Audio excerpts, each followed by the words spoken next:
C'est toujours un plaisir pour moi de vous retrouver aussi nombreux pour vous informer sur la télévision Maranatha Bénin. Mesdames et messieurs, bonsoir et bienvenue dans ce journal. Voici tout de suite le sommaire.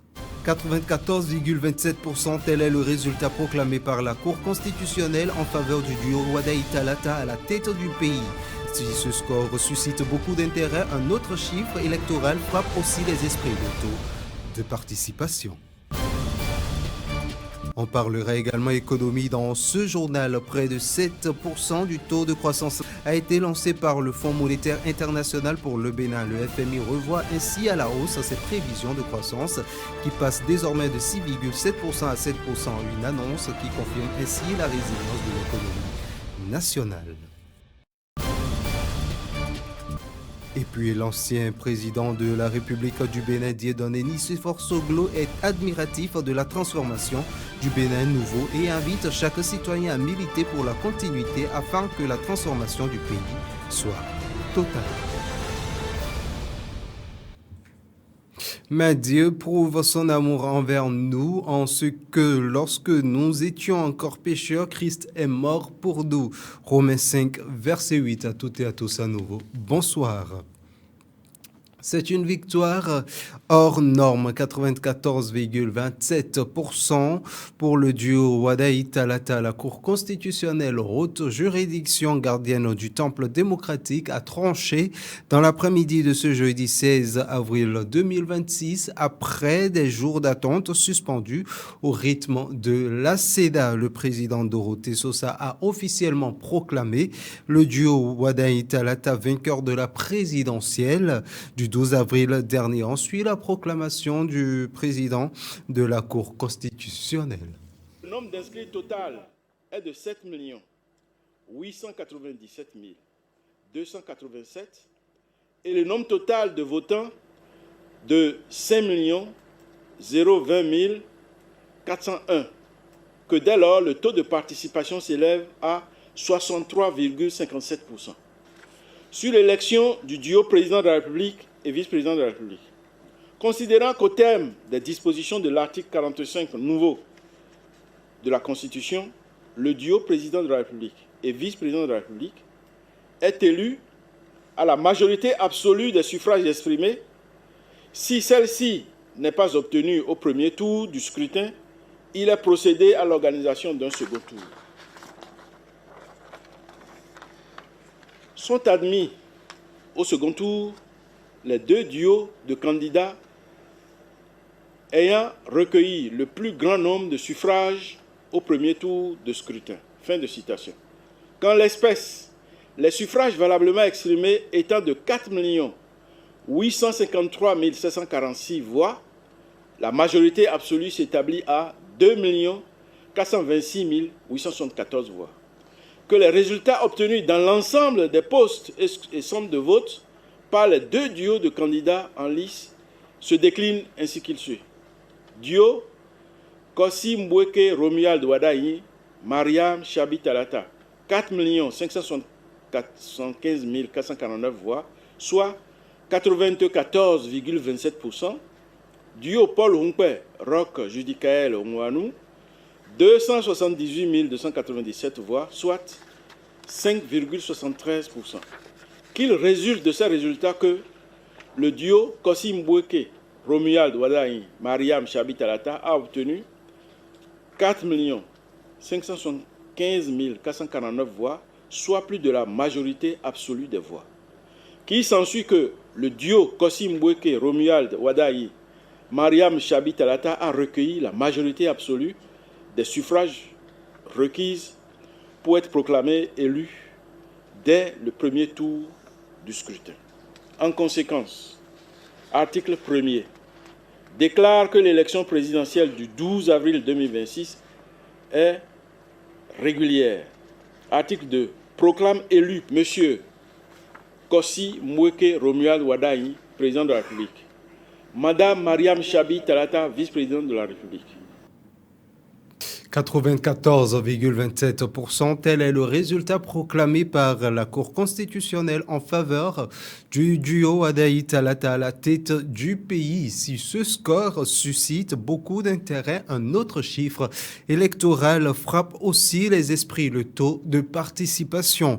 Plus de 63,57%, une nette progression par rapport aux précédentes échéances. Que révèle cette mobilisation des électeurs béninois aux urnes à l'occasion de cette présidentielle? Élément de réponse dans ce reportage. Près de 63% des électeurs ont pris part au scrutin présidentiel. Un niveau de participation annoncé incertain, mais qui semble finalement avoir déjoué les pronostics. J'étais pas vraiment surprise parce que je me disais c'était évident. Ça ne me surprend pas. Parce que j'ai remarqué durant la période de campagne que le président Wadaï a su gagner la confiance de la population. D'accord ou pas, la population est sortie et est allée voter. Et c'est ça qui a augmenté le taux de participation.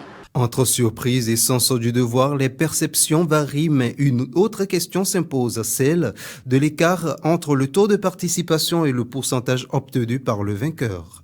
Pas de confusion possible à faire entre le taux de participation, qui est le ratio entre les électeurs et les votants, autrement dit l'ensemble des électeurs et ceux qui sont effectivement sortis, et le suffrage valablement exprimé, qui n'est rien d'autre que le nombre de votants moins les bulletins nuls. Cette mise au point permet de mieux comprendre les mécanismes du vote, des résultats qui, eux, continuent d'alimenter les lectures.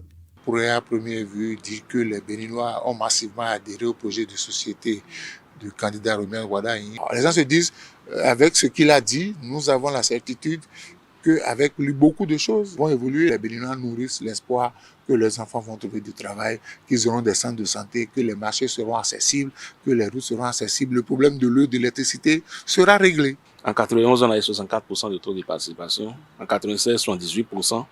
En 2006, 67%. 2016, 64%, et 2026, maintenant, 63,quelques%. Pratiquement le même taux qui a consacré l'avènement de Patrice Talon au pouvoir. Il n'y a pas sensiblement de grandes différences. Participation saluée pour les uns, relativisée pour les autres. Une chose est certaine, ce scrutin a mis surtout en lumière des attentes fortes au sein de l'opinion. Et parlons à présent économie, 7% du taux de croissance lancé par le Fonds monétaire international pour le Bénin.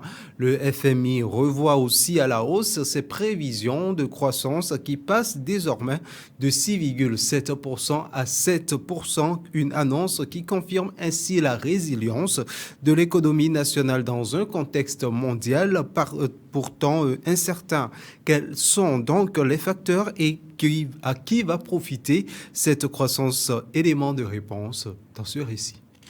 En 2026, tel que publié par le Fonds monétaire international, la croissance économique passe désormais de 6,7% à 7% au Bénin. C'est un signe fort envoyé aux investisseurs. Plusieurs facteurs expliquent cette plateforme.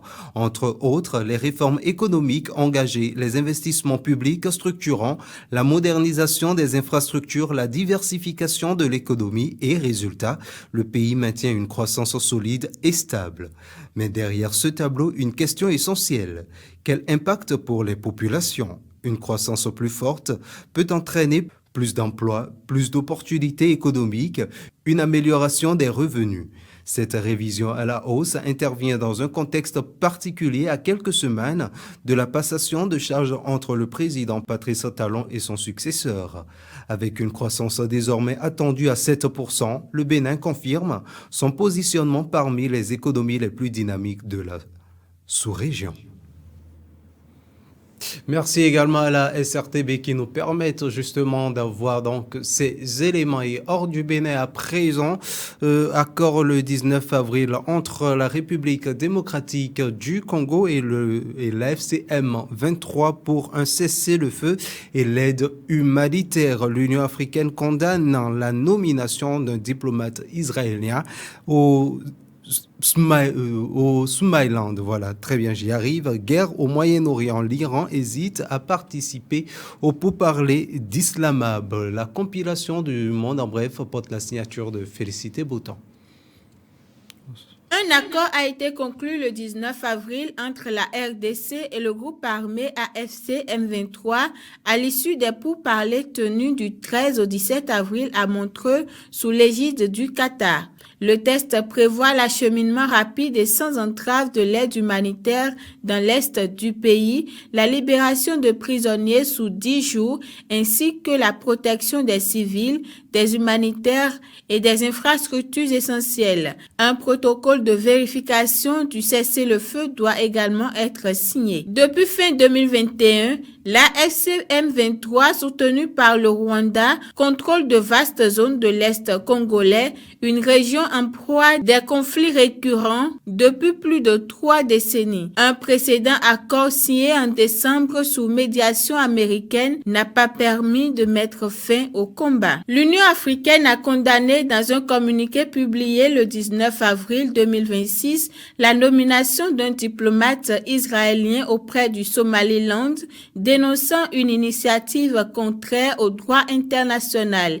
Elle met en garde contre un risque de déstabilisation dans la corne de l'Afrique et réaffirme son attachement à l'intégrité territoriale de la Somalie. Plusieurs pays, dont le Pakistan, l'Égypte et l'Arabie saoudite, dénoncent également cette décision. En cause, la nomination de Michael Lotem comme ambassadeur, un poste non résident basé à Jérusalem, que Mogadiscio juge néanmoins inacceptable. Guerre au Moyen-Orient. Téhéran temporise sur sa participation aux discussions à Islamabad. L'Iran a indiqué lundi ne pas avoir encore tranché sur une éventuelle participation au nouveau pourparlers avec les États-Unis prévu dans la capitale pakistanaise dans un contexte de forte divergence entre les deux camps. Selon plusieurs sources, Téhéran dénonce des exigences jugées excessives de Washington qui ont déjà fait échouer de précédentes discussions. Voilà qui vient refermer ce journal, mesdames et messieurs. Merci de nous avoir suivis. N'oubliez également pas de nous rejoindre sur nos canaux digitaux YouTube, Facebook, TikTok, Instagram et X. Très bonne suite de programmes en compagnie de la télévision Maranatha Bénin. Bonsoir chez vous et que Dieu vous bénisse.